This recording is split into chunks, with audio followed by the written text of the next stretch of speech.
Dan itu menurut saya kalau publik itu sangat teredukasi. Tadi saya poin bagus dari Mas Awalil, betul sih. Dan bahkan menurut saya dalam catatan saya di antara semua ekonom baru Mas Awalil ini yang mengangkat LKPP. Karena sebenarnya kalau kita ingin menganalisa pemerintah ya dari LKPP. Dan orang bisa melihat kegiatan pemerintah tuh dari situ. Misalnya orang selalu ribut infrastruktur. Infrastruktur itu dari pos apa? Gitu loh. Ya betul.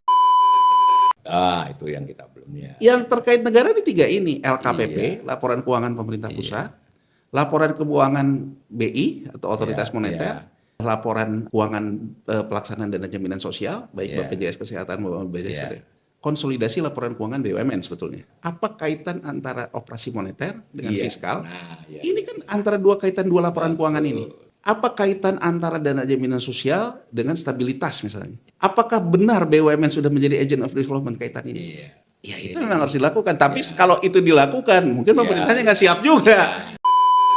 Misalnya data laporan keuangan pemerintah pusat, laporan BI, laporan segala macam, itu ada Mas. Kalau kita masuk ke websitenya badan anggarannya Senat, Parlemen. Nah, itu kita jadi begitu ya. Iya, kalau kita sekarang nggak bisa desak pemerintah, kita desak DPR. DPR itu bersidang Mas untuk menerima. Jadi ada undang-undang lagi, tapi nyaris tidak banyak yang dengar ini. Ada undang-undang tentang realisasi APBN. Nah, tapi saya sudah perhatikan pembahasannya itu hanya di pleno sejam 2 jam gitu lah. Artinya berarti kan ya mohon maaf ini, mudah-mudahan saya tidak benar nih pada anggota DPR atau anggota DPR karena pleno itu berarti kan nggak baca tuh LKPP-nya. Ketika laporan realisasi sesuai undang-undang yang Mas Awalil katakan, dia akan menjadi dinamis bukan ketika DPR mengatakan ya ini udah WTP, tapi DPR mengkuliti angka-angka yang sudah WTP itu, mempertanyakan sehingga akhirnya publik bisa belajar. Ternyata kualitas aset produktif kita segini.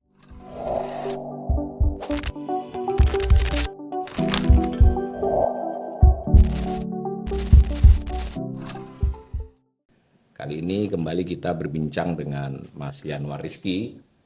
Beliau ini seorang ekonom, seorang konsultan, analis, dan memiliki beberapa pengalaman teknis juga ya. Nanti silakan dicari di mesin pencari. Nah, karena saya biasa berdiskusi dengan beliau, salah satu yang biasanya menjadi rujukan saya untuk bertanya atau membandingkan pikiran adalah tentang keuangan pemerintah ya, lebih khusus lagi tentang akuntansinya. Saya kurang menguasai akuntansi. Banyak hal yang saya pelajari dari beliau. Nah, kali ini saya mencoba berbincang, kita berbagi dengan para pembelajar ekonomi semua tentang apa yang disebut dengan laporan keuangan pemerintah pusat. Saya kira kita perlu menajamkan kembali ini karena dalam berita-berita media itu LKPP ini ya hanya keluar berita ketika penyerahan dari Sri Mulyani kepada BPK. Itu hanya berita saja menyerahkan LKPP unaudited. Kemudian ketika diserahkan kepada DPR itu juga pengumumannya hanya meng-highlight rilis, kalau boleh ini penilaian saya dari BPK atau dari pemerintah sendiri bahwa untuk LKPP tahun ini pemerintah kembali memperoleh penilaian WTP wajar tanpa pengecualian. Kemudian dari 86 organisasi lembaga kementerian dan lembaga hampir seluruhnya juga WTP, itu yang kita dengar di publik. Ya.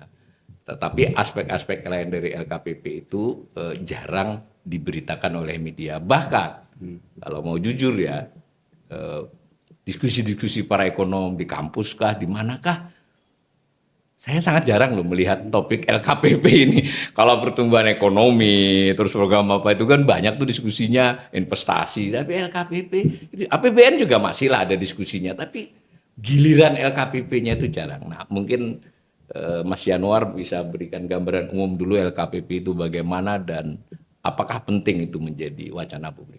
Gitu, Pak. Ya, justru kalau kita ingin menilai pemerintah, itu dari LKPP. Ya, jadi artinya LKPP itu kan mencerminkan semua aktivitas pemerintah. Kan gini. LKPP ini kan mendasarkan kepada standar akuntansi pemerintahan. Standar akuntansi pemerintah, SAP ya? SAPI ya. Standar akuntansi pemerintahan Indonesia. Nah, kenapa ada standar akuntansi? Karena akuntansi itu kan menjembatani antara manajemen ya, yang membuat laporan keuangan, mediumnya itu adalah laporan keuangan, laporan keuangan ini dibaca oleh orang yang untuk menilai manajemen. Jadi ada agensi teori itu loh Mas, antara eksekutif, kalau dalam ini manajemen adalah pemerintah ya, eksekutif, kemudian ada pemegang saham, dalam hal negara ya pemegang saham kan diwakili rakyat, legislatif, ya kan? Ada yang agensi ketiga adalah stakeholder yang lebih luas, ya kita sebagai rakyat. Jadi agensi teorinya manajemen eksekutif, legislatif pemerintahan, kemudian stakeholder yang lebih luas. Nah, siapa yang menjamin bahwa apa yang dikomunikasikan oleh eksekutif ke legislatif maupun ke stakeholder itu benar? Itulah dibentuk yang namanya standar akuntansi. Standar akuntansi. Ya kan, standar akuntansi. Untuk memastikan bahwa pemerintah itu memberikan laporan ataupun catatan itu sudah sesuai dengan standar akuntansi, ada juga standar pemeriksaan. Ada standar pemeriksaan. Nah, standar pemeriksaan. Ini standar BPK. Oke. Nah, intinya adalah bahwa laporan keuangan yang berdasarkan pemerintah pusat, ya, eksekutif, manajemen gitu ya, itu disusun berdasarkan standar akuntansi pemerintahan, itu harus diperiksakan dulu oleh auditor yang dipercaya sebagai independen, dalam hal ini BPK. Nah, apa yang diperiksa oleh auditor? Pertama, kewajaran memang. Kewajaran tuh intinya apa? Bahwa apa yang ditulis, apa yang disajikan sudah sesuai dengan standar akuntansi. Oke, itu ya. Jadi ini yang orang selalu bilang, misalnya gitu ya, orang selalu bilang, dari BPK wajar tanpa pengecualian WTP, tapi kok ada korupsi? Karena yang namanya wajar tanpa pengecualian itu yang dinilai adalah penyajian. Penyajian laporan. Penyajian laporan. Jadi kalau laporan keuangannya sudah disajikan, dicatat, diakui. Jadi akuntansi itu kan pertama dia mengakui dulu Mas, mengakui transaksi. Ini hukum. Apa dasar mengakui ini? Ketika setelah dasar mengakui, dia mengukur. Ini yang diatur dalam standar akuntansi. Jadi misalnya pemerintah membayar gaji pegawai, diakui pemerintah membayar gaji pegawai. Apa yang diatur dalam standar? Berarti gaji pegawai ini ada transfer dari pemerintah pusat ke daerah misalnya. Itu dokumennya, ya kan? Nah, gaji pegawai ini diukurnya pakai apa? Ini diatur juga oleh standar akuntansi. Oh, diukurnya pakai cash basis atau arus cash basis ya. Cash basis itu artinya apa? Berapa pemerintah transfer, berapa yang tercatat dokumen, itulah yang dicatat pada akhirnya. Nah, kita bicara ada 3 dalam standar akuntansi. Mengakui sebuah transaksi hukum, kemudian mengukur, kemudian mencatat. Ketika mengukur, itu ada 2 Mas. Ada yang disebut dengan cash basis, ada yang disebut dengan accrual basis. Kalau cash basis ini intinya adalah ya tunai lah. Berapa yang keluar, itu yang diakui. Kalau accrual, kita mengatakan bahwa hari ini saya sudah mengakui ada transaksi dengan Mas Awalil. Tapi nanti transaksi itu sebenarnya masih tahun depan, tapi saya sudah akui saat ini. Sehingga harus saya ukur, diukurlah accrual. Accrual namanya. Ya kan? Nah, untuk standar akuntansi pemerintahan Indonesia, sesuai dengan yang dinyatakan juga dalam Undang-Undang Keuangan Negara, kita itu arus kasnya adalah kas tunai menuju accrual. Ya, tengah-tengah berarti. Tidak juga ya. Jadi kita sama sekali tidak mengakui accrual, Mas. Oh, itu sebenarnya tidak mengakui accrual. Tapi bahwa nanti ketika dia masuk neraca ada sesuatu yang ada konsekuensi accrual, baru diakui. Jadi prinsip dasarnya ya kita ngelihat laporan keuangan pemerintah pusat ini nggak serumit kita ngelihat perusahaan-perusahaan. Karena perusahaan accrualnya lumayan. Jadi kalau bahasa gampangnya laporan keuangan pemerintah pusat ini ya sama juga dengan warung rokok lah misalnya. Berapa dapat, berapa bayar, berapa sisa, berapa yang nanti yang jadi aset masuk ke aset. Nah, jadi karena pendekatannya arus kas, laporan keuangan pemerintah pusat itu dimulai dari, jadi kalau yang mengakui juga accrual bisa dimulai dari neraca kan. Ada aset, ada liability, liability itu ada hutang, ada modal, ada laporan rugi laba. Transaksi itu bisa berawal dari neraca baru ke rugi laba. Tapi kalau cash basis mulainya tuh dari rugi laba. Jadi artinya apa? Berapa penerimaan negara yang diterima negara?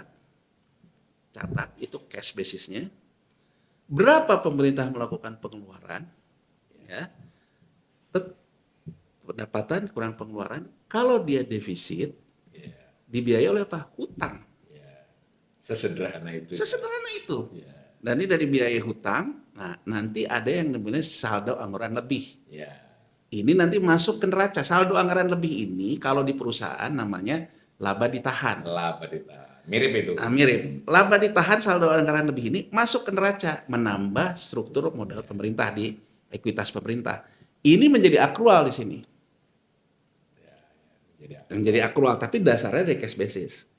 Jadi dasar utamanya itu cash basis. Cash basis. Jadi kalau kita ngelihat APBN, cara penyusunannya gimana? Cash basis. Jadi pemerintah itu merencanakan akan dapat duit berapa, penerimaan negara. Pemerintah merencanakan belanja berapa, defisitnya sesuai dengan konsensus 3% kan Mas, hutang kan, dalam hutang. Nah, ketika dia menerbitkan hutang, kan ada hutang yang diserap ini. Hutang ini juga dicatat di neraca. Ini juga cash-nya sudah dicatat di tahun berjalan, tapi kewajiban pokok, bunga, dan sebagainya menjadi akrual di neraca.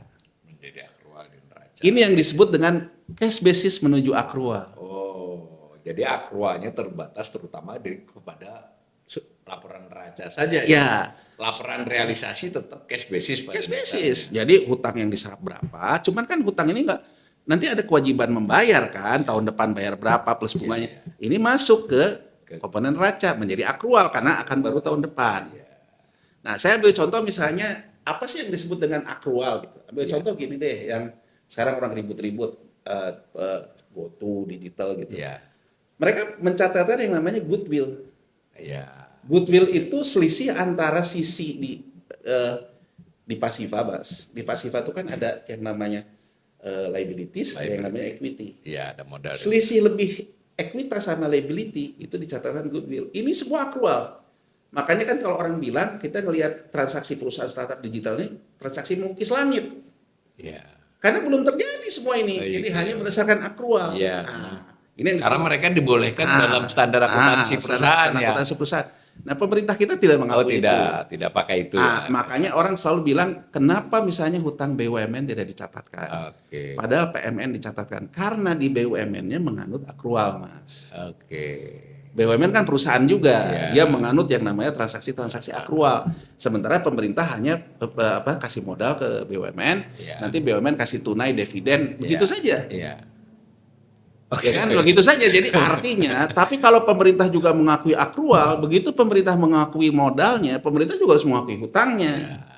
Nah, tapi karena tidak mengakui, tidak ada transaksi akrual yang betul-betul murni datang itu dari akrual gitu loh, Mas.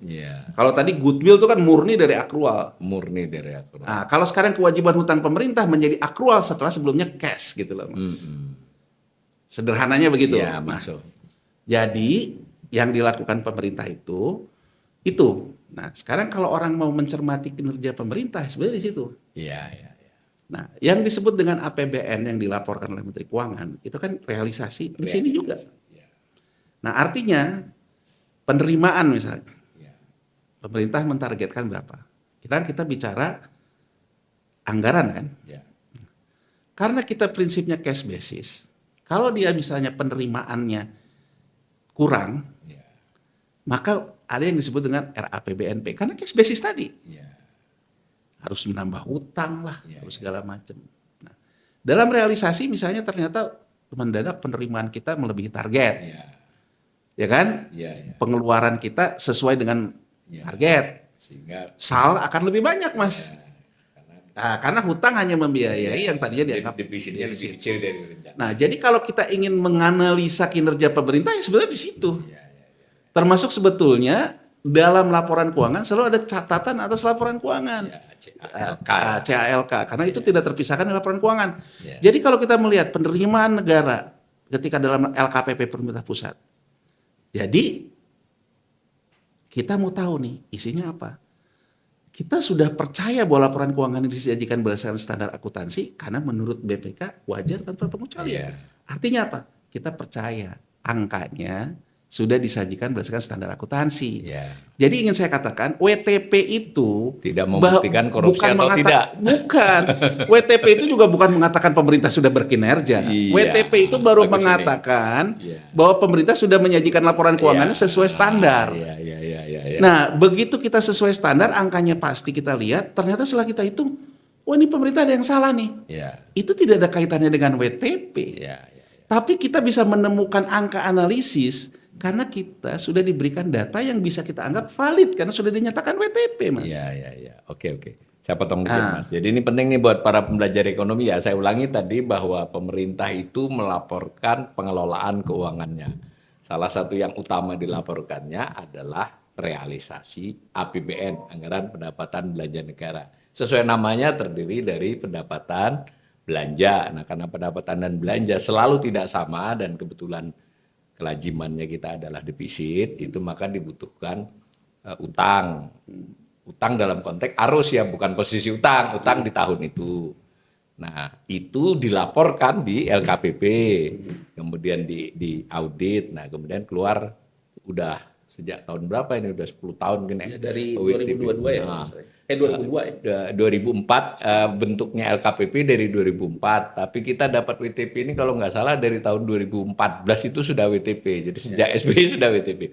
Nah, tetapi ini bagus nih dari Mas Yanuar tadi. WTP itu kuncinya adalah bahwa laporan tersebut itu diperiksa telah sesuai dengan standar akuntansi ya, standar akuntansi pemerintahan. Nah, standar akuntansi itu tadi memuat tentang mencakup tentang bagaimana mengukur, bagaimana mencatat dan kurang lebih begitu itu sesuai. Nah, tetapi tadi informasi yang menarik dari beliau itu adalah APBN itu pada dasarnya cash basis gitu ya. Cash basis itu kurang lebih ya secara real uang yang keluar dan masuk yang dicatat begitu. Jadi kalau di perusahaan itu ada yang namanya accrual basis. Di sini ada accrual tapi nanti untuk laporan yang sifatnya bukan APBN ya, tapi neraca kan? Neraca. Dampak dari ini ada neraca. Tapi kalau perusahaan tuh semuanya udah pakai accrual itu. Kalau perusahaan itu bisa dari mulai awal transaksinya sudah accrual. Accrual. Kalau pemerintah itu transaksi awalnya cash, tapi menanggung konsekuensi masa depan untuk hutang, dia menjadi accrual kewajibannya. Tapi itu akrualnya, tapi tidak ada yang murni dari akrual menjadi transaksi yang diakui. Jadi ini masuk lagi topik lain nih, nanti kita kembali ke sini. Berarti kan dari penjelasan Yanuar itu selain laporan tadi, realisasi tadi, otomatis ada laporan neraca ya. Kalau laporan realisasi itu kalau di perusahaan dia semacam laporan rugi laba, setaranya begitu.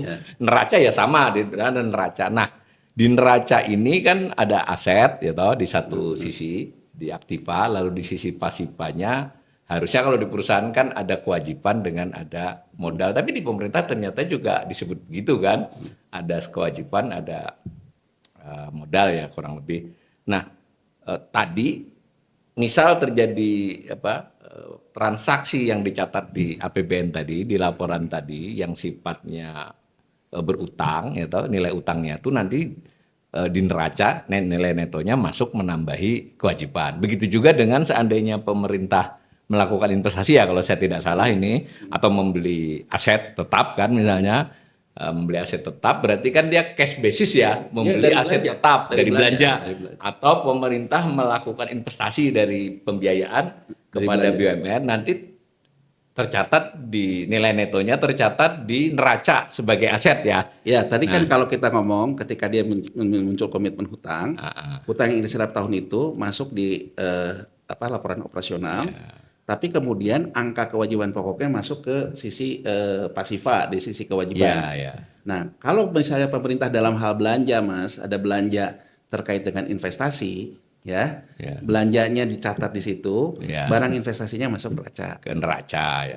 Gitu loh. Jadi ini yang disebut kas menuju akrual. Kas menuju akrual. Jadi artinya misalnya dari belanjanya itu ada pemerintah buyback surat utang misalnya. Nah, ketika dia buyback surat utang dicatat di belanja. Nah, si surat utang yang dibeli balik itu masuk ke aktiva. Ke aktiva. Karena kan dia belanja untuk membeli surat utang di pasar. Jadi treasury-nya dia. Tapi kalau ketika dia menyerap surat utang jadi kewajiban dia. Oke, sebelum kembali ke situ, jadi LKPP ini satu dokumen. Nah, ketika diperiksa oleh siapa? BPK ya, BPK kemudian memberi keterangan dipecah-pecah ya, antara lain keterangan tentang realisasi APBN, keterangan tentang neraca diperiksa semua kan, itu bagian dari LKPP. Nah, di luar soal LKPP, BPK kemudian membuat laporan yang kadang dua dokumen laporan, kadang satu, yaitu soal hasil pemeriksaan internal itu loh, kepatuhan internal Mas, atau kepatuhan terhadap hukum, jadi dua tuh SPI ya. Nah, ini kan jarang sekali nih dibicarakan publik.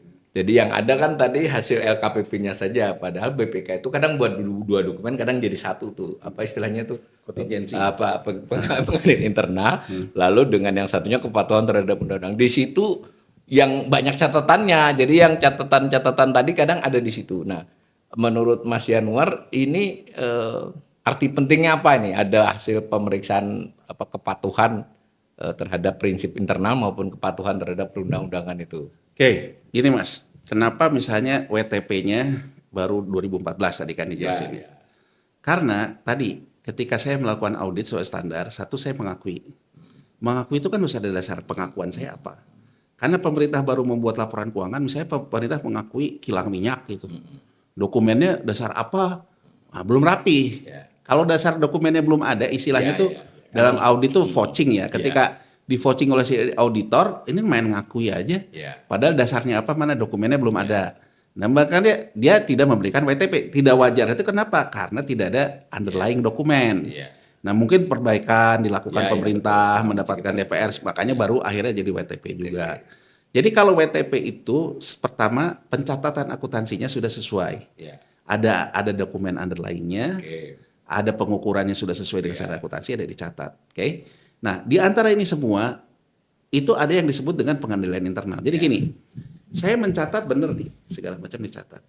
Tapi masalahnya lihat gitu, nih Yanuar nih ketika nyatat segala catatannya udah benar. Tapi kok ada juga yang pengendalian internal nggak benar, misalnya apa? Misalnya saya ketika nyatat nggak boleh disaksikan oleh Mas Walil sebagai supplier misalnya. Berarti pengendalian internal saya rendah.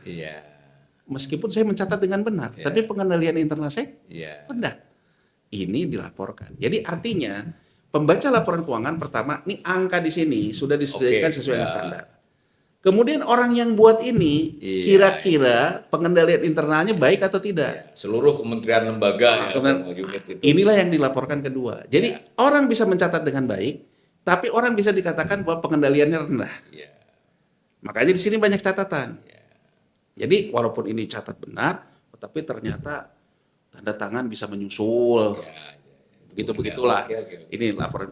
Jadi dalam laporan keuangan hasil audit bukan hanya di pemerintah termasuk di perusahaan. Ini dua laporan yang tidak terpisahkan. Jadi ketika orang ngomong wajar tanpa syarat atau wajar tanpa pengecualian, baca itunya juga. Baca ininya terkait dengan pengendalian internalnya. Setelah baca kedua ini, ya kita juga menganalisa atas data yang sudah keluar. Misalnya, Mas Walil ternyata hitung. Loh, kok ini misalnya ada PMN. PMN itu kan biaya, masuk PMN. Nah terus PMN ini kok dividen misalnya dari BUMN gitu. Terus BUMN menciptakan hutang, kok nggak diakui gitu. Atau yang paling sederhana, kenapa akrual tentang dana pensiun itu dilaporkan oleh pemerintah, tapi terpisah. Karena tadi prinsipnya cash basis. Karena cash basis ya, belum bisa ditaruh di neraca. Betul.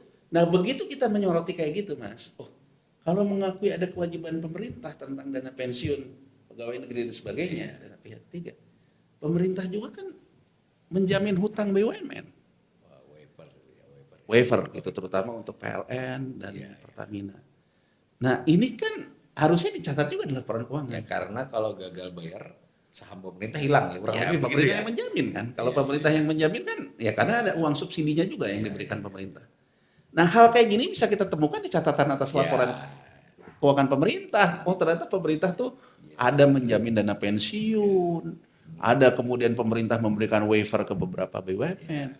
Nah, ini bukan mengatakan bahwa laporan keuangan kok dikasih WTP, nggak ada kaitan karena WTP hanya menyanyikan standar. Tapi begitu kita lihat analisa, kok ternyata angkanya setelah pakai regresi, wah ini ada fraud nih kayaknya. Ada fraud, ada kecurigaan. Ada kecurigaan. Ini nggak ada kaitan sama WTP. Karena itu berdasarkan analisis. Nah, makanya kalau diajukan kepada BPK, ini saya hanya menyajikan laporan keuangan yang berdasarkan WTP. Begitu nanti dianalisa ada ini, ada yang disebut dengan audit khusus. Khusus Audit dengan tujuan khusus untuk melihat bahwa angka ini, kan kalau sekadar audit aja kan nih saya beli surat kwitansinya. Tapi untuk mendalam kan audit yang berbeda. Dan itu menurut saya kalau publik itu sangat teredukasi. Tadi saya poin bagus dari Mas Awalil, betul sih. Dan bahkan menurut saya dalam catatan saya, di antara semua ekonom baru Mas Awalil ini yang mengangkat LKPP.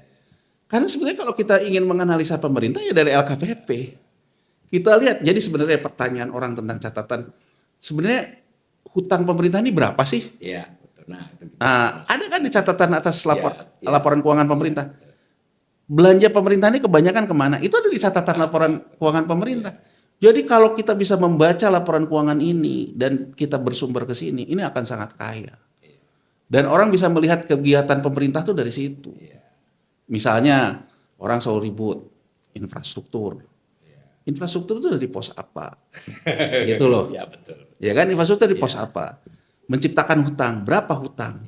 Itu kan berdasarkan jadi aset, berapa asetnya? Buat para pembelajar ekonomi ini mungkin saya tambahin sedikit Mas Januari. Jadi sekali lagi LKPP itu ada catatan tentang realisasi APBN.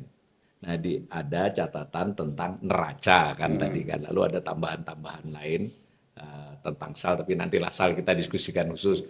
Nah, lalu ada CALK, catatan atas laporan keuangan. Nah, kan di dalam realisasi APBN dan di dalam neraca tadi kan ada diberi nomor-nomor tuh. Nanti di CALK diberi penjelasan.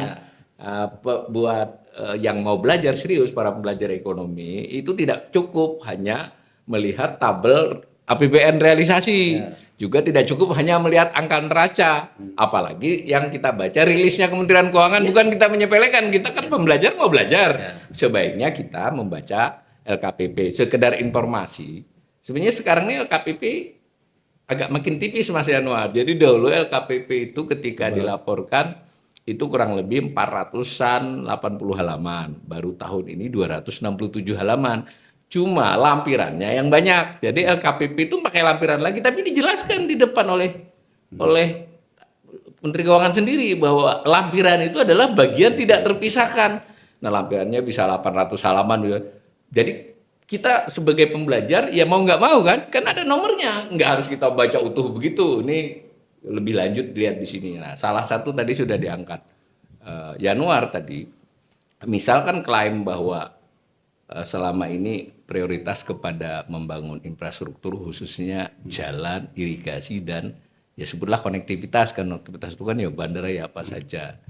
Ya kalau di laporan keuangan perusahaan saya baca nanti silakan dikomentari. Itu kan ya dibelanjakan ada belanjanya namanya belanja modal kan kurang lebih begitu ya. Belanja modal. Tetapi kemudian ketika di belanja modal itu jadi aset, dia masuk di aset. Nah, aset di aset itu ada lagi rinciannya. Nah, salah satunya adalah aset tetap kan. 60% dari 55 sampai 60% dari aset pemerintah itu aset tetap. Lalu ada aset investasi jangka panjang itu yang tadi di BUMN kan. Nah, ke aset tetap dulu. Di aset tetap ini dirinci lagi, ada tanah. Nah, salah satu yang mungkin perlu kita pembelajar ekonomi, kita sama-sama lah mempelajari lebih rinci adalah yang berjudul jalan, irigasi dan konektivitas. Nah, itu cukup mengherankan saya Mas Januar. Ya saya baca nih tidak tanggung-tanggung ya dari 2013 saya susun. Nah, itu sayangnya mungkin ini juga himbauan kepada Kementerian Keuangan. Harusnya kan yang begitu disajikan time series-nya. Jadi kita para pembelajar itu tinggal mengunduh Mas. Tapi kalau kita mau di BPK mau di Kementerian Keuangan itu yang ada hanya laporan tahunan sehingga kita harus satu-satu dimasukin. Nah, tapi kalau memang mau bergabung di kanal kita di YouTube saya, di Twitter saya kita fair saya, kita sediakan buat semua. Nah, kembali ke sini, yang menarik buat saya di 5 tahun terakhir, 4 tahun baru kan, karena 2023, itu sebenarnya nilai jalan irigasi dan turun Mas, turun sedikit. Saya pelajari kenapa, nanti silakan dikomentari. Ya memang untuk aset tetap tuh ada ketentuan mulai 2013 dilakukan penyusutan kan, ada aturan penyusutannya. Nah, lalu kan ada tambahan juga, berarti kan nilai yang tersaji itu adalah nilai tambahan baru terhadap jenis aset itu. Nah, akibat belanja tadi dikurangi dengan penyusutannya. Nah, secara neto Mas, itu pelan-pelan turun. Jadi nilainya sekitar 550-an triliun tuh. Nah, jadi ini kan saya jadi bertanya-tanya, loh, selama ini yang disebut bangun jalan, bangun apa di luar jalan tol ya, kan aja. Itu berarti kan apa ya, narasinya saja, karena buktinya tidak jadi aset. Benar nggak cara saya baca begitu? Ya, pertama gini, karena memang ada ketentuan dalam standar akuntansi ngitung penyusutan. Ya, Jadi kalau saya ngakui jalan, Ya. aset tetap saya sekian kilometer. ya, Nah, ada yang disebut dengan penyusutan, tapi kan dia aktiva tetap. aktifat tetap betul. Nah, aktiva tetap tuh dia akan selalu dinilai berdasarkan nilai wajarnya. Nilai wajar ya. Nah, berarti kalau dia terjadi penyusutan nilai wajar, berarti mungkin jalannya udah mulai rusak, Ya, betul. jembatannya rusak, gitu loh. Iya, iya, Jadi iya. ada valuasi Ya. yang mengatakan terjadilah penyusutan nilai wajar. Nah, nanti kalau sudah neto-neto begini, nanti ada Mas Awalil yang menyoroti terus. Iya. Nanti ada lagi ilmu silatnya. Ya. Nanti dia lakukan revaluasi aset. Oke, Karena revaluasi aset itu harga tanahnya pasti naik kan? Iya, betul. Jadi ini main-main akuntansi itu begini Ya. Mas. Jadi main-main akuntansi itu Ya. kalau misalnya orang menganggap bahwa kok asetnya turun ya karena nilai Ya. wajar turun. Ah, gimana caranya kalau misalnya nanti udah ada orang menyoroti nilai wajar, dia akan lakukan revaluasi nanti. Tapi ini kan transaksinya transaksi akuntansi, Transaksi akuntansi. tidak real. Tapi apa yang ditemukan Mas Awalil sebenarnya menunjukkan satu kualitas infrastruktur yang rendah menurut saya. Ya, oke. Ini bagus. Kalau bisa sampai terjadi nilai penyusutan Iya, lebih lebih besar daripada pembiayaan baru. nilai pembiayaan baru. Artinya barang-barang ini penurunan nilainya, Bagus ini. penurunan nilai berdasarkan valuasi jalannya itu menurun. Berarti kualitasnya rendah. Nah, kalau kita soroti lagi korupsi kan? Oh kok di WTP tidak ada kaitan dengan WTP. Justru kita bisa jadi- mendapatkan analisis ya, itu karena adanya Ya, WTP. Jadi kita ini para pembelajar ekonomi ini punya jalan masuk untuk Iya. melakukan Ya.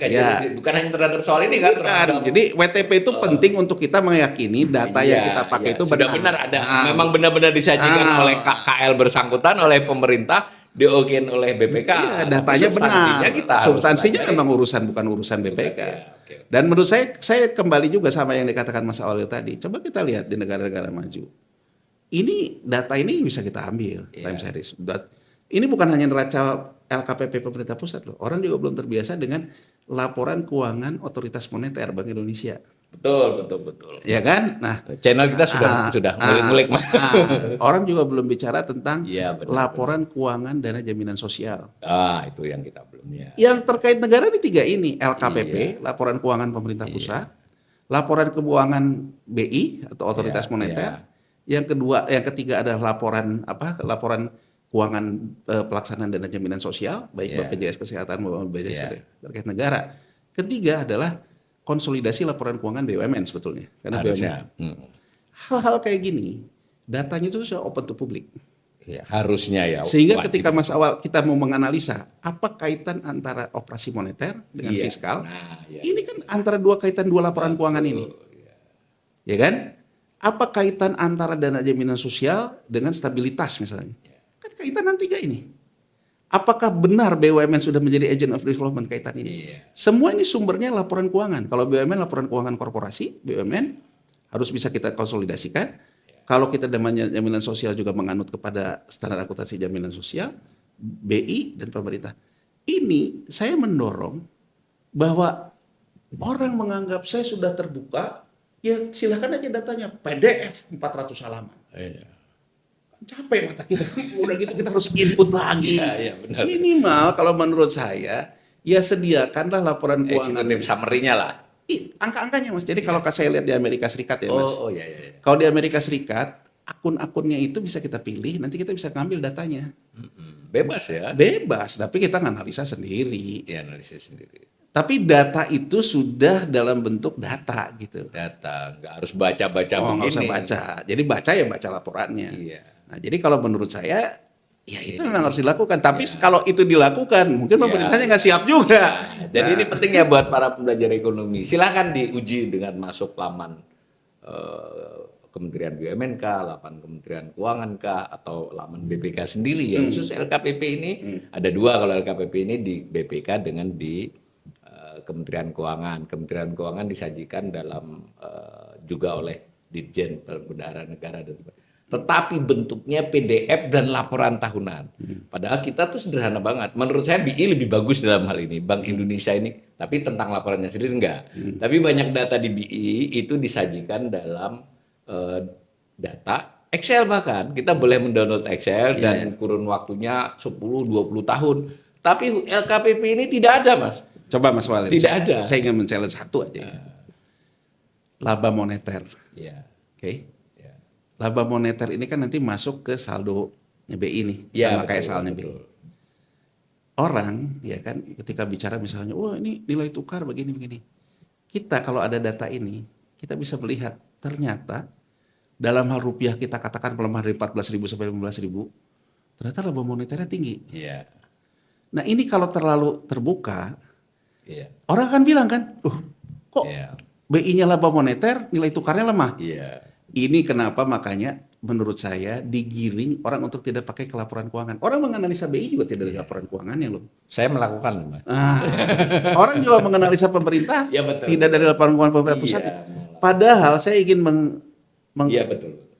Apa yang dikatakan Mas Saul itu penting, bahwa LKPP, laporan keuangan BI gitu ya, laporan dana jaminan sosial, laporan BUMN, itulah sebetulnya hak publik.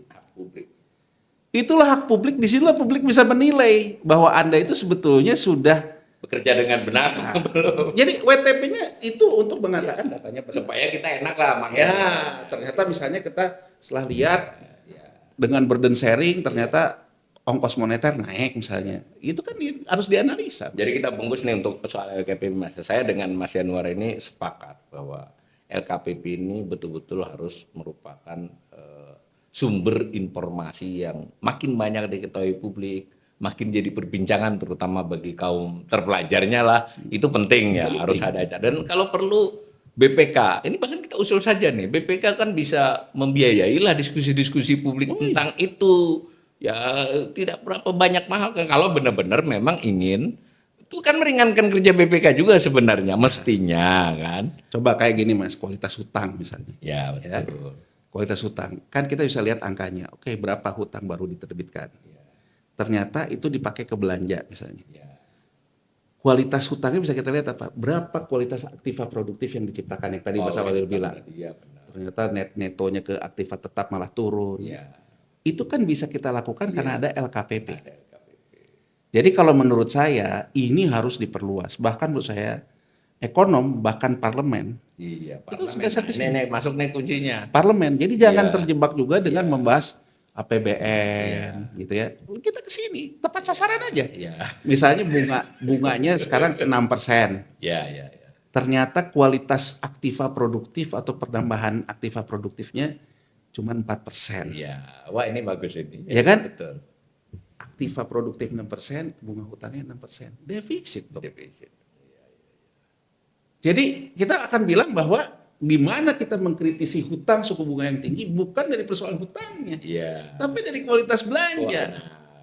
Ternyata kok udah bunganya 6%, ada kualitas aktiva produktif. Dan kualitas belanja itu bisa kita telusuri dari LKPP keuangan pemerintah. Di situ kuncinya LKPP menjadi kunci kita untuk melihat kinerja. Bahkan saya perlu informasikan nih pada pembelajar ekonomi bahwa dalam beberapa tahun terakhir LKPP itu disajikan. Kalau dulu dokumennya itu langsung Mas Yanuar kan antara LKPP dengan lampirannya itu jadi satu dokumen PDF tuh sehingga bisa 800-900. Sekarang dipisah, tetapi buat orang yang tidak julik ya, itu nggak tahu lampirannya di mana. Ternyata ini sekaligus informasi. Saya aja sempat lama tuh nyari. Ternyata di laporan LKPP ternyata ada barcode Mas di ujung. Nah barcode itu kita scan, kita dapat file lampiran di Google. Itu saya kadang bingung saya, maksudnya apa? Ngomong itu cuma tinggal dijadiin satu, ataupun kalau dua ya ditaruh saja di BPK. Nanti kalau orang yang kayak Mas Awil tambah banyak, Dia akan buat lagi tuh trik kayak begitu. Jadi kan saya udah transparan, ya dicari aja, tapi dibuat mutar-mutar gitu. Jadi kalau menurut saya sih ya yang harus kita dorong ya data itu harus ada gitu, harus ada data. Jadi kalau kita sekarang ngomong bahwa era big data itu dululah disediakan. Ya. Nah, khusus bagian dari LKPP neraca tadi, mungkin biar lebih tegas lagi. Kan neraca itu ada aset, ada di sebelah kirinya ada kewajiban, ada modal di pasifanya. Nah, tentang kewajiban itu benar nggak kalau saya ini mengartikan kewajiban itu sama dengan utang? Sama. Nah, sama. Nah, lalu tadi kan sudah disinggung tuh, kalau utang yang diumumkan rutin oleh pemerintah itu ada di APBN kita. Jadi APBN kita ini rilis dokumennya pemerintah tiap bulan tentang realisasi sementara selama sampai bulan bersangkutan. Lalu di ujungnya ada data tentang posisi utang di akhir bulan itu. Nah, sampai nanti pas Januari nanti ada posisi Desember. Nah, itulah yang umum dikutip tentang utang gitu. Seperti sekarang dikutip 8.500 kan ini bulan-bulan ini. Tapi dari penelusuran saya sesama 31 Desember datanya, data LKPP itu tidak sama dengan informasi itu. Tadi waktu 31 Desember 2023 utang yang resmi diumumkan itu adalah 8.145 triliun, tepatnya 8142 setelah audit. Sementara kalau di LKPP yang sudah audit itu tadi 9.530, selisih hampir 1.400 triliun. Benar nggak kalau saya memakai bahwa ini juga sebetulnya harusnya makanya yang di LKPP? Gimana itu, Mas? Ya, kalau pemerintah mengatakan mengumumkan hutang, itu dia mengumumkan sudah berapa surat utang negara yang dia terbitkan. Betul. Tapi kan dampak dari penerbitan surat hutang itu akan menimbulkan kewajiban lain.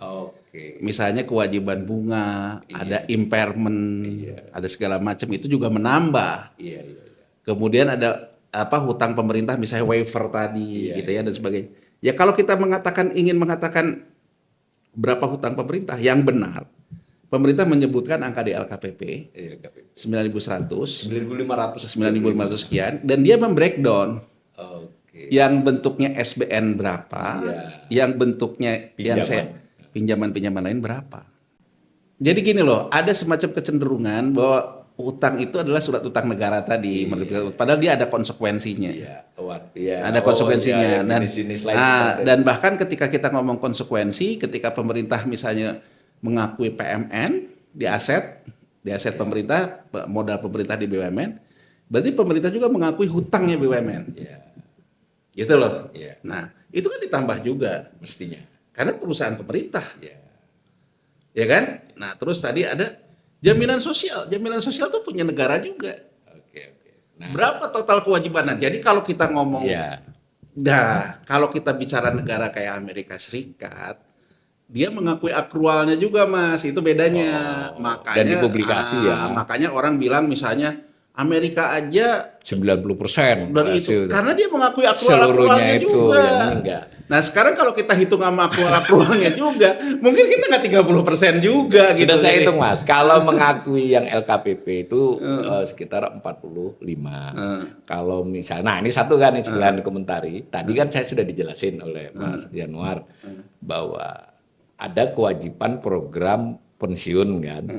Program pensiun itu baik kepada yang masih aktif, artinya dana yang disisihkan untuk yang aktif untuk dia pensiun, maupun yang memang sudah dibayari tiap bulan. Karena kita dulu ada kelolaan kita ini tidak menyerahkan seluruhnya kepada asuransi kan. Nilainya per 31 Desember kemarin 3.125 triliun. Itu tidak ada di neraca. Karena seperti kata sampean tadi, karena itu akrual gitu dan akrual. Tetapi memang di beberapa negara kan dimasukin itu. Nah, yang lain lagi adalah dulu itu peristiwanya, saya sudah selidiki LKPP dari 2004 sampai 2023, itu baru ada di 2019, Mas. Jadi ada di CALK, jadi para pembelajar ekonomi tentang program pensiun ini dijelasin di catatan atas laporan keuangan, itu pun dalam box. Ya ini nggak apa-apa nih buat belajar biar ini kalau jadi bukanlah sesuatu yang misalnya subbab yang membuat kita ini. Jadi para pembelajar harus jeli itu dimasukin dalam kotak lain-lain lah namanya. Nah itu cuma 2-3 paragraf. Tetapi saya lihat di situ ada keputusan Menteri Keuangan. Jadi kan hitungannya itu atas dasar hitungan Menteri Keuangan itu dari itu. Nah Saya belum tahu masih selidiki, tapi sementara penelusuran saya memang dulu didesak oleh BPK. Jadi BPK sudah mengingatkan itu harus dimasukin di CLK, ada di CLK. Nah menurut Mas Januar yang begini bisa nggak didesak? Tentu dengan perhitungan yang lebih utuh ya, bukan 3125. Toh bisa dipisah tuh Mas. Kalau yang orangnya sudah benar-benar pensiun apa dan dulu duitnya dipakai pemerintah waktu dia kerja, kan gampangannya gitu. Mengapa tidak bisa diperlakukan? Karena toh sudah pasti dibayarkan. Ya, Gimana? jadi kalau menurut saya, Sebagian lah, tidak 3125. kalau kita ingin membandingkan dengan negara lain rasio hutang terhadap GDP, berarti kita juga harus merubah standar akuntansi pemerintahan kita. Kita mengakui juga yang akrual, Iya. ya kan? Karena akrual itu juga menunjukkan presisi. Coba Mas bayangin Mas awalnya, karena tidak mengakui akrual. Kalau kita lihat Tapera itu kan ada beberapa yang dia tidak bisa bayarkan, padahal pegawainya harus sudah terima karena sudah pensiun. Dia dulu dipotong gajinya kok ya. Dipotong gajinya belum bisa bayarkan, terus pensiun yang terlambat. Ini kan sebetulnya kenapa bisa terjadi? Karena pemerintah tidak mempertimbangkan akrual dalam laporan keuangannya. Jadi kalau menurut saya Mas Awalil ya karena kita segini senang membanding-bandingkan ya, dan apalagi kita kemudian bukan kita yang mulai loh, ini yang mulai pemerintah. Membanding-bandingkan dan kayaknya bangga banget kayak negara yang paling kecil dalam GDP. Iya. Ya kalau gitu standarnya juga ikut negara-negara itu. Akrualnya juga diakui dan termasuk juga akrual itu berapa sih bagian dari dana jaminan sosial yang pemerintah harus jamin gitu loh. Berapa yang terkait dengan hutang BUMN yang pemerintah jamin. Sehingga kita bicara ke angka yang memang ya apel dengan apel kalau membandingin kan. Iya, mungkin Amerika kalau cash basis juga kecil. Oke. Gitu dia kan tapi karena dia juga mau menggabungkan akrualnya ya. Gitu. Gitu ya para pembelajar ekonomi, untuk sesi ini yang penting kita menyampaikan pesan kami berdua bahwa ada yang disebut dengan laporan keuangan pemerintah pusat dengan berbagai rincian. Rinciannya itu yang utama antara lain memang realisasi, tetapi yang jarang dibicarakan publik adalah neraca dengan segala keterangannya. Kemudian di dalam LKPP itu ada yang namanya catatan atas laporan keuangan yang halamannya justru lebih banyak daripada tabelnya. Itu perlu dibaca. Dan setelah CLK itu kemudian biasanya ada lagi item lampiran, lihat lampiran. Jadi misalnya tadi tentang nilai jalan, ada lampirannya. Beberapa jalan irigasi kadang ada nggak ada. Kemudian tadi PMN kepada BUMN, nanti di lampiran bisanya Mas. Nah tadi seperti kata Mas Januar, yang waiver kepada BUMN itu kurang dijelaskan Mas. Ada tapi verbal tuh, saya sudah baca.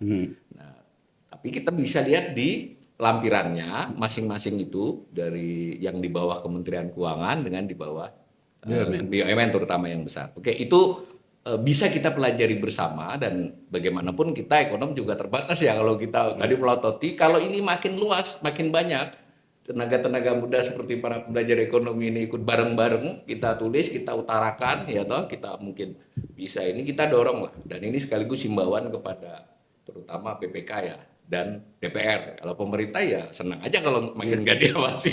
Jadi BPK kita sangat menganjurkan, cobalah laman BPK itu lebih user friendly, terutama kepada kami para pembelajar ekonomi. Sajikan data time series, syukur dalam bentuk Excel, kan begitu.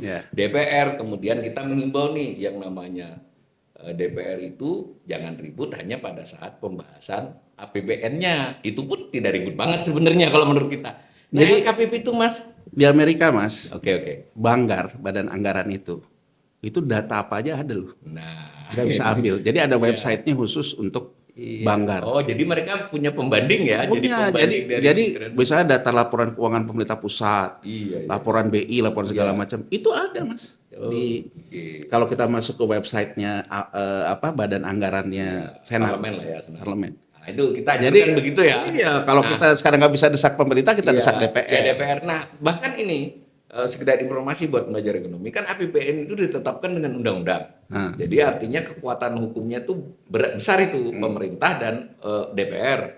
Nah, nanti ketika dia realisasi, dia harus dilaporkan, kan tadi sudah pemerintah melaporkan ke BPK, BPK mengaudit, dikembalikan ke DPR. DPR itu bersidang, Mas, untuk menerima. Jadi ada undang-undang lagi, tapi nyaris tidak banyak yang dengar ini. Ada undang-undang tentang realisasi APBN. Nah, tapi saya sudah perhatikan pembahasannya itu hanya di pleno sejam 2 jam gitu lah. Artinya berarti kan, ya mohon maaf ini, mudah-mudahan saya tidak benar nih pada anggota DPR atau anggota DPR karena pleno, itu berarti kan nggak baca tuh LKPP-nya. Nah, bagaimana kalau kita menganjurkan DPR ini cukup waktu dan tidak harus DPR-nya, kan dia bisa tenaga ahli. Jadi kita syarat tenaga ahli Banggar itu juga bukan hanya menemani satu orang DPR atau hanya di praksinya. Gini Tapi Mas, bisa nggak legislatif itu punya tenaga ahli yang independen? harus Oleh itu yang oleh namanya ini. dengan budget office kan di parlemen. Jadi Mas, WTP ya bukan mengatakan substansi beres. Jadi kalau kita lihat di rapat umum pemegang saham perusahaan, dia udah dikatakan wajar kan WTP oleh auditor. oleh akuntan independen. Tapi grup-grup investor besar mempertanyakan substansinya. Itulah yang mengakibatkan grupnya menjadi dinamis. Iya, iya. Nah, artinya kalau ketika laporan realisasi sesuai undang-undang yang Mas Oleh katakan, dia akan menjadi dinamis bukan ketika DPR mengatakan ya ini udah WTP, tapi DPR mengkuliti angka-angka yang sudah WTP itu, mempertanyakan sehingga akhirnya publik bisa belajar. Publik belajar. Ternyata kualitas aset produktif kita segini. Itu tidak ada kaitan sama WTP. Jadi hindarkanlah narasi kalau udah WTP seolah-olah semua selesai. WTP itu baru mengatasi yang namanya bahwa itu diasajikan dengan benar sesuai standar akuntansi. Soal substansi itu hal yang berbeda dengan WTP. Ini kita tutup ya, kita ngutip omongannya Yanwar sendiri di channel ini juga pada sesi yang lain, itu bahwa Yanwar ini berpendapat sebenarnya sistem ekonomi dan politik itu mau demokrasi banget, mau setengah demokrasi, mau ini, tetapi dia tetap harus yang paling pokok itu adalah bagaimana dampaknya terhadap kesejahteraan kehidupan rakyat. Dan tadi Yanwar di sesi itu juga mengatakan yang paling serius dari semua itu adalah korupsi. Jadi kan begitu. Nah, maka pembicaraan kita tentang LKPP ini kan kalau ini makin menjadi pembicaraan publik, apalagi publik yang kritis terpelajar dan DPR punya kekuatan untuk mempertanyakan, maka ini akan sedikit atau sekurang-kurangnya meminimalisir fraud, meminimalisir kemungkinan korupsi. Kan gitu. Siap. Begitu ya. Terima kasih pada Mas Yanwar. Terima kasih Mas Walil. Assalamualaikum warahmatullahi wabarakatuh. Waalaikumsalam.